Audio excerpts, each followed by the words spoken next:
a bombed out room in Belfast, a young boy is crying. He's alone and he don't understand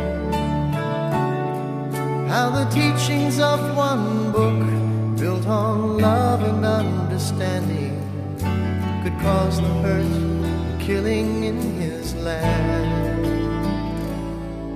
In an old part of Jerusalem, two children are playing. They run and laugh the way that it should be, but one will wear the star and one will wear the crescent. They'll grow up and change from friends to enemies, but we are one. Hello viewers, I feel highly honored to welcome you to yet another edition of the program Peace, Unity and Security Education. Remarkably, this edition marks the first for the year 2020. I am Ene Okun. The program is aimed at conscientizing Nigerians on imbibing the virtues of love, peace, unity, trust, so as to make the country a better place for all. The program is being brought to you courtesy of the National Spiritual Assembly of the Baha'i community in Nigeria in collaboration with the Foundation for Peace and Security Education, FOPSE. In this edition, we'll be looking at the principles of progressive revelation. How does the understanding of this principle help to promote peace, unity, love among mankind? As usual, retired Commissioner of Police, Barrister Lawrence Alobi, is here to take us on this journey, which he will be kickstarting with a prayer. Sir, you're welcome to the program. Thank you very much. Let us pray. O thou kind Lord, we are servants of thy threshold, taking shelter at thy holy door. We seek no refuge save only this strong pillar turned to nowhere for heaven but unto thy safekeeping. Protect us, bless us, support us. Make us such thou shalt love thy good pleasure. Utter only thy praise, follow the pathway of truth, that we may become rich enough to dispense with all save thee, and receive our gift from the sea of thy beneficence, that we may ever strive to exalt thy cause and to spread thy sweet savor far and wide, that we may become oblivious of self and occupied only with thee and this own all as I'm caught up in thee. O thou provider, O thou forgiver, grant us thy grace and loving kindness, thy gift and thy bestowals, and sustain us that we may attain our goal. Thou the powerful, the able, the knower, the seer, and verily, thou the generous, and verily thou the all merciful, and verily thou the ever forgiving. He to whom repentance is due, he who forgiveth the most grievous of sins. This prayer was revealed by Abdul Baha, the master. Okay, with that prayer, we'll take a break from one of our sponsors before we get the ball rolling. Stay tuned, don't go away. No nation can achieve meaningful development in the absence of unity, peace, and security. Let's all individually and collectively contribute to the promotion of unity, peace, and security for the betterment of the country. This message is from the Foundation for Peace and Security Education, FOPS.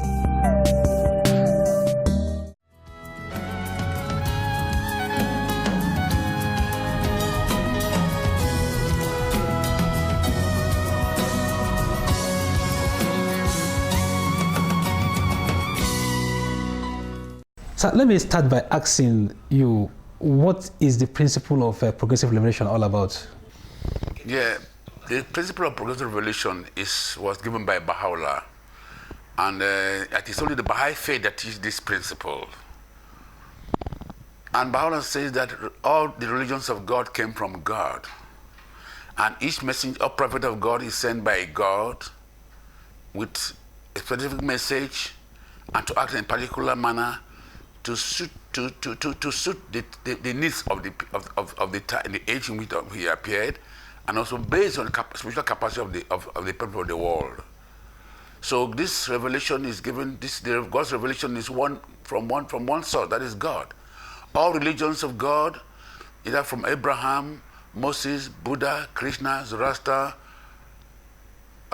Muhammad, the Bab, Jesus the Christ, and today Baha'u'llah, all came from God. And all these messages, these divine revelations are sent by God for two main important main purposes. One, to liberate mankind from the darkness of ignorance. You see, mankind began to visualize vain imaginations, Mankind, the ignorance, when you are ignorant, he said, like the Bible says, begin wisdom. Wisdom is key. It is important that man be liberated from ignorance. Because of ignorance, might be different things like prejudice, racism, ethnic prejudice, all sorts of prejudice, and different thoughts about other different people, other people, enmity, and so forth. These are based on ignorance. If man understands the purpose of religion, why God? God created man. Purpose of God in creating man is for man to know God and attain His presence. And you cannot attain the presence of God except through His chosen messengers, through His chosen prophets. There's no way a creature can know a creator. A creature can only the creator can reveal himself to the creator. God is a kind God. He's a God who is a loving God. He will always guide His mankind. He will guide the sins of the world. He will always guide His creatures. He renews that covenant and give us a fresh teachings that will make us to meet the needs of our time. And that is also, those teachings are given to us based on our needs and our spiritual capacity. The sun, we can liken that the revelation of God from God as the sun. The sun rises every day. It's the same sun that rises every day. So the sun that rose yesterday and set is different from the sun that rose 2 years ago or today. So it's the same sun. And with the sun, we're enjoying the rays of the sun. We're not there to the sun itself. Even Moses never saw God. When he received the 10 Commandments, he just had it. God gave him the voice of God, the burning bush. So no man can get to God. Those are the way in which we can now live in this world. And also the second purpose is that for man to manifest, because God has chosen man specially to endow man with his image and likeness. For man to reflect the glory of God in his life. And that is how we got born, so that God can now how do you manifest God? Like you say, okay, this is a man of God. Oh, this is man. The man of God, not just because you go to church or because you have a church, you have a mosque. It's because how in your attitude, your character, your actions, do you manifest God, the attributes of God? Attribute of God doesn't mean like my big head or my flat tummy. It is those attributes of love, of kindness, of forgiveness, of justice, of mercy, of compassion. These are the attributes of God which man should attain. Those honesty, truthfulness, trustworthy character. These are the things which just the purpose of God, each purpose of God has brought to mankind. To enable man, to liberate man, and to enable man, and also to enable man to establish peace and tranquility in the world. God is a God of peace. He wants the world to be at peace. So God said, each of the prophets of God has come with these teachings of God to bring about, to draw man to God, and the man to attain the presence of God, for man to know God, and also abide by the teachings of God. If man abide the teachings of God, we make the place a better place for all of us. That is why God has sent His messengers. These messengers, the prophets of God, none of them came forth because of the maltratings of the world. Christ was born in a manger. Humility and submission to the will of God. So these prophets of God, Moses, Abraham, Muhammad, Buddha, Krishna, today Baha'i, they were sent by God to liberate the people of the world and to establish tranquility and peace in the world, to draw mankind closer to their Creator, to God, and to enable man, the teachings of God, teachings of this religion, teachings sent by all these prophets of God, are here to prepare us to the eternal, our spiritual journey to the eternal world. That we're in the womb, we're developing without His assistance. We hadn't Jesus Christ or Muhammad or Buddha or Krishna in the womb, but we're living by the spiritual nature of our mothers. If our mothers are spiritual in their life, our mothers are devotional, they are prayerful, they live a worthy, trustworthy character, and live a good life, they practice to develop under the God guidance. But if our mothers are, maybe they are careless, they are not spiritual, they take dangerous drugs, it affects the fetus. And when it's born, they form some problem. So also the soul. Today, Baha'i says that we should know that God is one. The things of Baha'i, or Baha'i faith, God is one. That mankind is one. And that religions came from one soul, religion is one. If mankind realizes these three onenesses, the oneness of God, the oneness of mankind, and the oneness of religion, that we're like fingers of one hand, we should collaborate and cooperate, not competition. We should collaborate and cooperate with one another. And we should see how to live to contribute that each individual should work for the betterment, collective and individuality, for the betterment of the human race, and to promote peace, world peace, and world unity, and to bring about justice. But everybody, both the leaders and the led, should, if we imbibe these teachings, like have been brought today by Baha'i, the world will be a better place for all of us. Historical fact shows that those that brought a message from God to mankind, they were either rejected by some or persecuted. Why was this so? Yeah, if you observe that, you see, all the messages of even Muhammad in Mecca and Medina, Jesus Christ, Baha'u'llah was arrested and sent on exile. He was sent into prison. He was in Baghdad. He was in prison. He was in chain for 4 months on his neck, just because he preached the word of God. You know, those whose interests have been entrenched in the society, those religious leaders have been entrenched, even the who seen as the wisest in the society, or the renowned, learned, or those religious leaders, they are the one who, because they feel their position is being threatened, but with a new religion. But they don't know God's plan. God's plan is different from their own plan.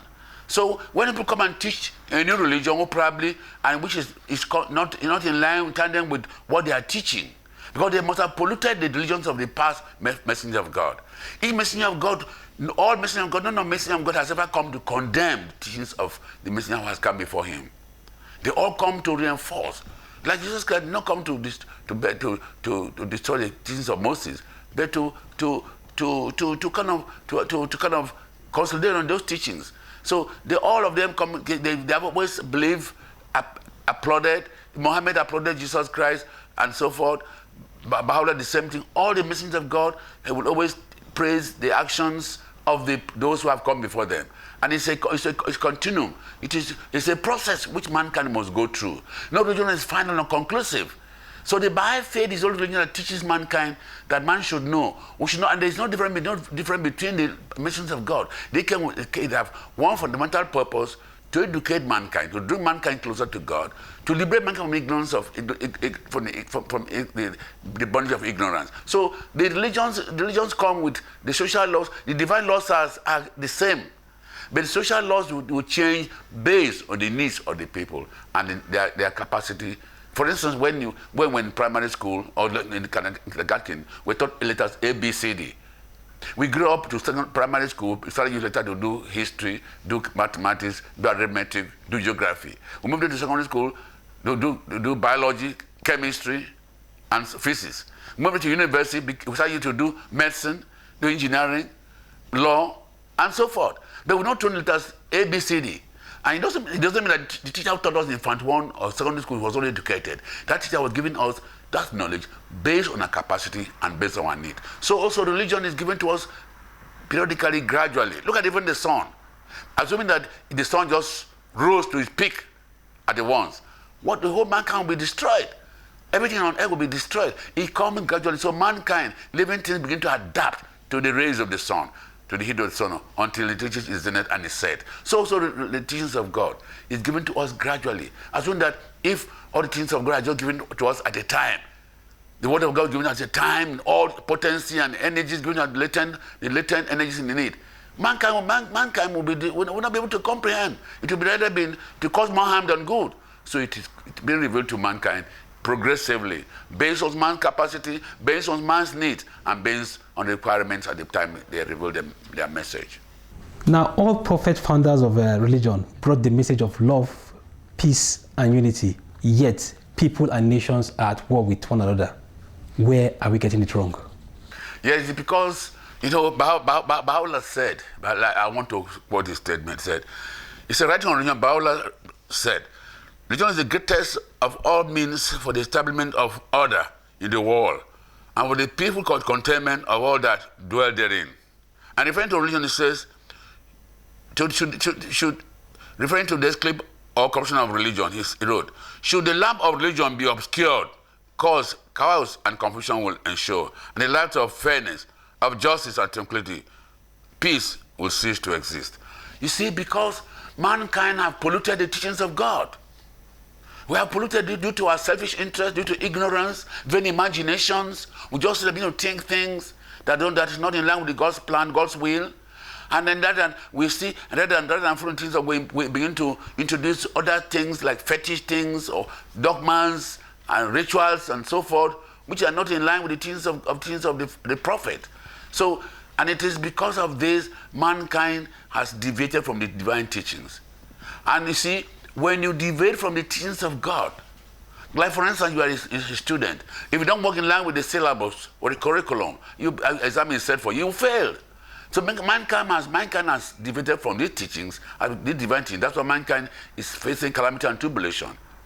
Why has God, you see, when mankind is becoming heedless, when we become heedless, because the mankind is so opioid by materialism, we're really concerned about money and power, positions. And those who come to teach us those things, those who benefit from this that corrupt system that is so that we think about the business attitude of acquiring wealth and power. They think power is the ultimate for man. Power is not the ultimate for man. The ultimate for man is eternal journey back to his creator. And the power is meant to serve the people. That leadership is meant to serve the people. Leadership is all about service. Life is all about service. So, but because mankind has deviated from the divine teachings of this prophet, like today, because if mankind adhered to, look at today, this course all over the world. Because mankind they've introduced, they are bound of mundane things like racism, ethnicity, corruption, and so forth. And this has not done any man any good. Technology is good. So mankind has deviated from the teachings of God. If mankind today adhere to the teachings of Baha'i, all the teachings of Baha'i, that God is one, mankind is one, that religion is one, they should eliminate all forms of prejudices, and that there should be social equality between man and woman, and that science and religion must agree. All the teachings and then we have, by the Bible, we don't have clergy, we don't have pastor, what we have is institutions. And these institutions are developed. If we develop our institutions, they'll be able to serve us optimally and add value to the life of the people. That brings to the question of how can one know God and attain His presence? But before you take that question, let's quickly take a short break.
Welcome from that break.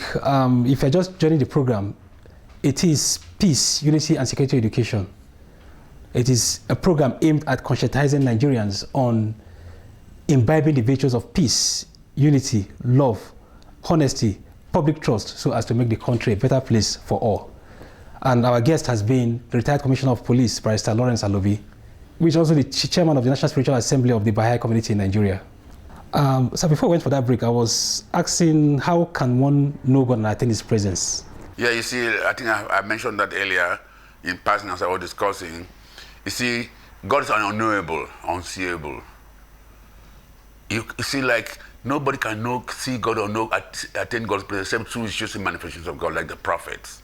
Like the sun this is not the sun, it's the rays of the sun. Nobody can go, if anybody go to the sun, you get burnt. So cannot attain God, reach the God. God manifests Himself to us. He makes through His revelation and teachings. He manifests through His creation, manifests God. We're here, we're breathing oxygen free of charge. This is God's bounty. We have free rain, free sunshine, free world, free life. These are all bounties of God. That's how. But then man can attain His presence by accepting the message of God that has been sent in our age in which we live. When we accept God, the message of God that has been sent in our prophet of God that has been sent in our age, we will. He will then follow His teachings. We attain the presence of God. Heaven is nearness to God, and hell when you are far from God. When you are close to God, God showers His bounty upon you. He gives you guidance, gives you protection. And when you are far from God, He backs you. You do what you do, but God. What people call the devil. The devil is when you do those godless things. Godlessness is what the people call devil. You cannot see the devil in my heart. It's my actions, my attitude that will show is it godly act or an ungodly act. Those ungodly attitudes are the what people call devil. So you attain the presence of God by accepting the message of God, believing in them, accepting their teachings, and through their teachings, then will attract God to our life. Now, if the scripture says God created man in His likeness and image, how can one identify the image of God in man?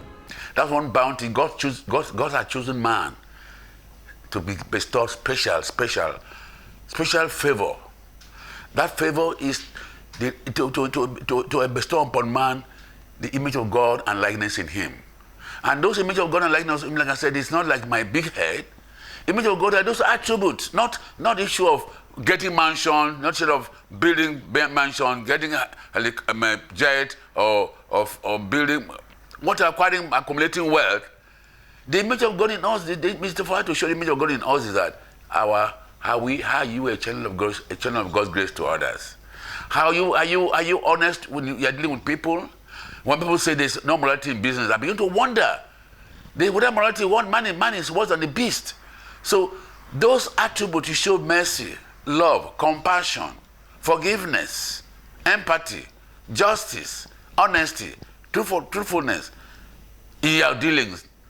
When we demonstrate all these attributes and virtues of God in our life, we manifest God in our life. For instance, somebody comes to you with a problem.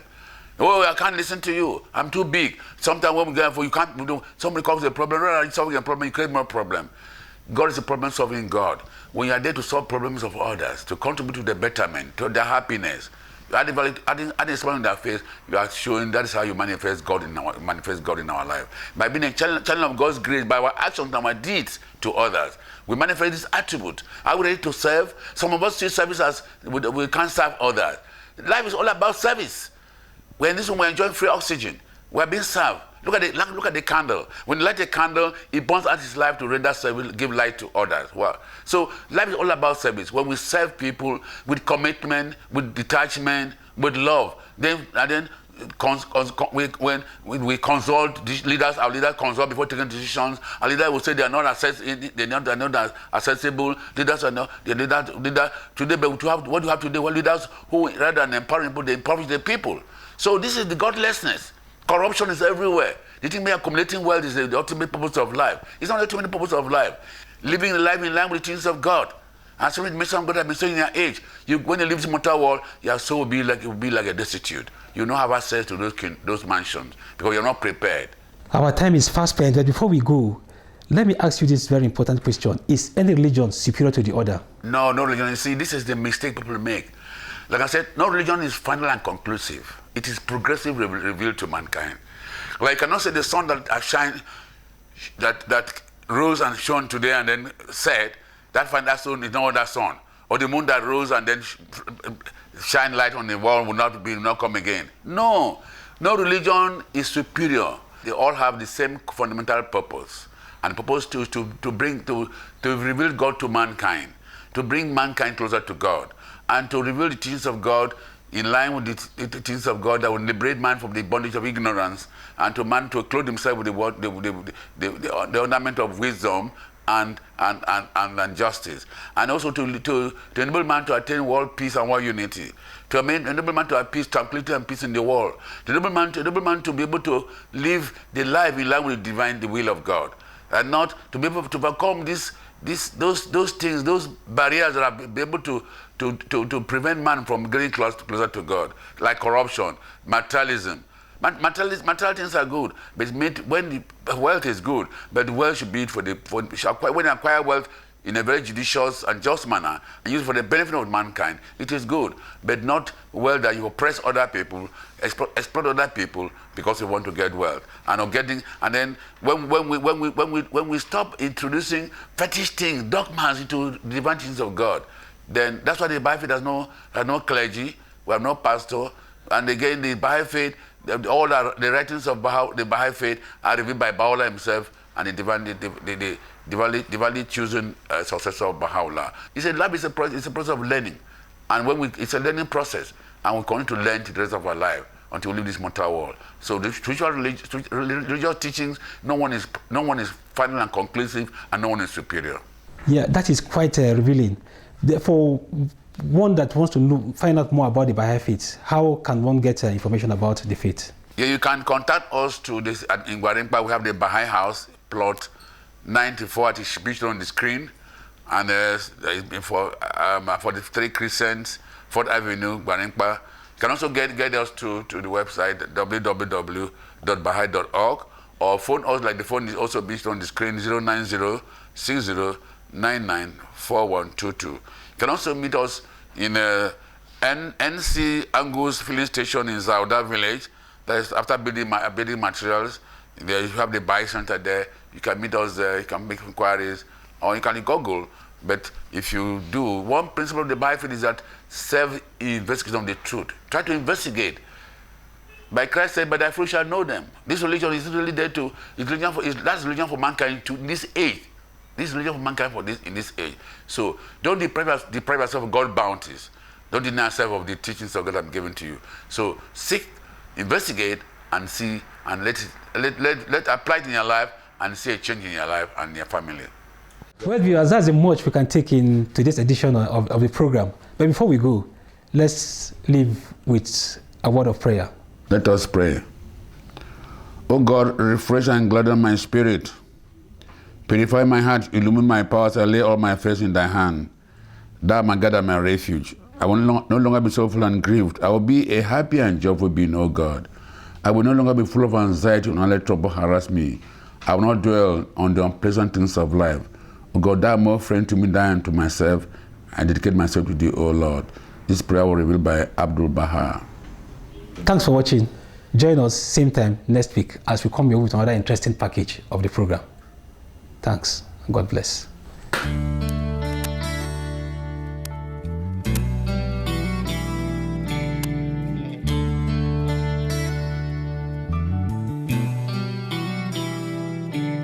In a bombed out room in Belfast, a young boy is crying.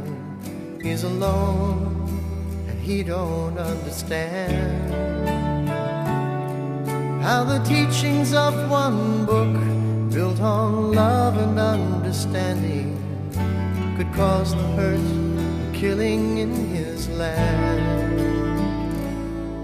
In an old part of Jerusalem, 2 children are playing.